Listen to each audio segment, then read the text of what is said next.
Okay, I thought I'd do a little short video on preparation for puppy.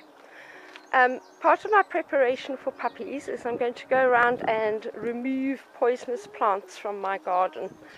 So that includes this thing, which is a weed, and it has that big red spike. Those are poisonous. Irises are okay, but daffodils are poisonous. See, here's more of that poisonous weed. Foxgloves are poisonous. Daffodils, monksbane, which is aconite. So just check your garden for things your puppy might want to chew that are poisonous. Okay, so I'll be pulling up those leaves and those. Puppies prefer short grass to long grass, because I notice my small dogs, when they crouch down, the wet grass goes up their bum and then they don't want to go on the grass. So this is a good chance for you to think, is my garden secure? Now my garden's very secure. I've got walls all round. There's my basement, blah, blah, blah, blah, blah. But I do have one area that is definitely not puppy proof, and that's this gap here. So when we have puppies out here, I'll stick a pot plant there. I'm not going to now because that's Rue's favourite position for surveying the railway line for passing cats. Are there any cats, Rue? Cats? There, that's the Rue position. She loves to stand there for hours making sure. So just check your garden and have a think. Where would I like my puppy to toilet? Now if you have children and you all play games on the grass, it could be quite sensible to have an area with a little playpen around it and bark chippings, and if you put your puppy in, persuade them always to toilet there, then they'll probably always toilet there, because I notice they have favourite spots. Sadie always toilets in that corner of the circle. Lucy always toilets on that bit. Winty, who I'm beginning to think probably grew up in kennels, always goes on the hard surface on the deck. Thought of trying to train her to go on the grass, and then I thought, yeah, it's just as easy to clean up on the deck. I've also got a little area here. This is specifically for puppies to dig in. That doesn't mean that's always where they choose to dig, but it does mean if, you know, your garden being dug up is a problem for you. Here's my cat Snowy. He's my puppy socializer, because he never runs away from them and he never swipes at them. He just stalks around like king of the household, which he is, as the only male in our house. Sorry. Okay, I digress. But you could easily have an area with bark chippings or grass, put a little playpen round it, and then every time you come out for toileting, you put your puppy in there and ignore them until they've toileted. And when they have toileted them, you praise them like mad, take them out, play with them, so they get into the routine of come out, toilet in this area, and then all the fun begins. I used to come out with, 5-week-old, really tiny, vulnerable puppies, and I'd make a little enclosure on here. And then I noticed the puppies actually spent all their time trying to get out of the enclosure. So I made it bigger.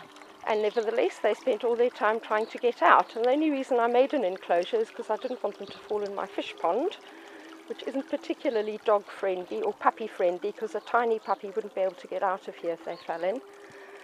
And by the time I got to my second litter, I simply fenced off the pond and gave the puppies the whole garden. Also things like, are you very precious about your flower beds? Because your dog doesn't know that you want them on the grass and not in the flower bed. The flower beds are much more fun to dig in. They've got more earthworms and roots and lovely things. So if you're precious about your flower bed, you could either put a little fence in front until your dog has got used to the idea that that's not an acceptable place. I rely on sitting here, and any time somebody takes a step into a flower bed, going, ah, ah, ah, and then they look at me and they're like, come here and have something else instead. So now they kind of, well, they all know that I would prefer them not on the flower bed, and they tend to stay out of it even when I'm not with them. But it depends on, how much time do you want to spend make it easy for yourself. And if easy for yourself means put a little bit of fence across there, then do that. As you can see, I'm no longer very precious about my garden. So have a think about where it is you would like your puppy to toilet. If the whole garden is fine with you, then use the whole garden. Ah, there's a nice interesting bit of dog behaviour. Did you see there Lucy was mounting Winty? And I can safely tell you that's actually got nothing to do with sex, it's dominance. But it's also a bit of frustration. We've been for a pot around the park, but we haven't yet been for the long walk I do with Winty and Lucy, because they're my young dogs and they're very energetic. And now I've got sidetracked by gardening, so Lucy's getting a little frustrated and she would like Winty to run away from her. Winty's a bit more placid and isn't running away from her, so she's decided to hump her instead. Snowy.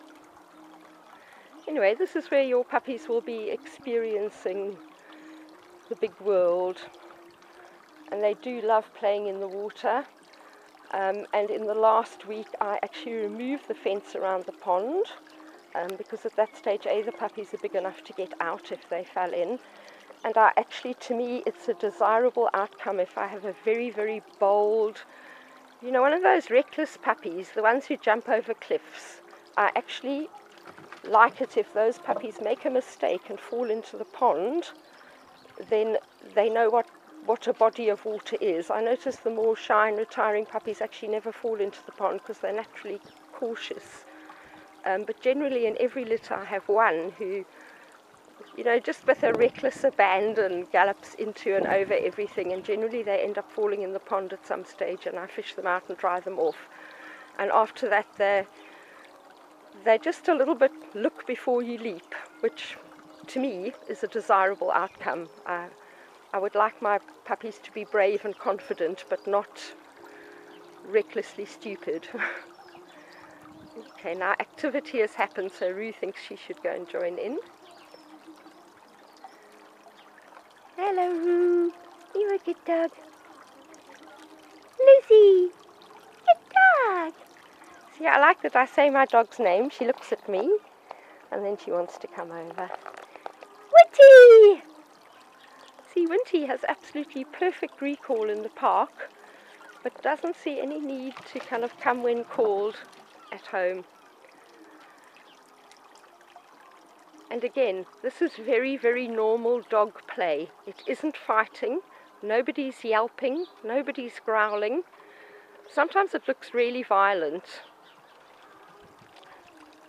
And it's always quite a surprise to me that when people see footage of my puppies playing, they go, wow, that one's really aggressive. And I say, no, in 5 minutes' time, the one that was underneath will be on top. Puppy play is very exuberant, and these are young dogs. Lucy is 14 months, she's the Cavapoo. Winty's actually 21 months now, but because she's got Lucy to play with, she's retained a lot of her kind of puppy-like characteristics.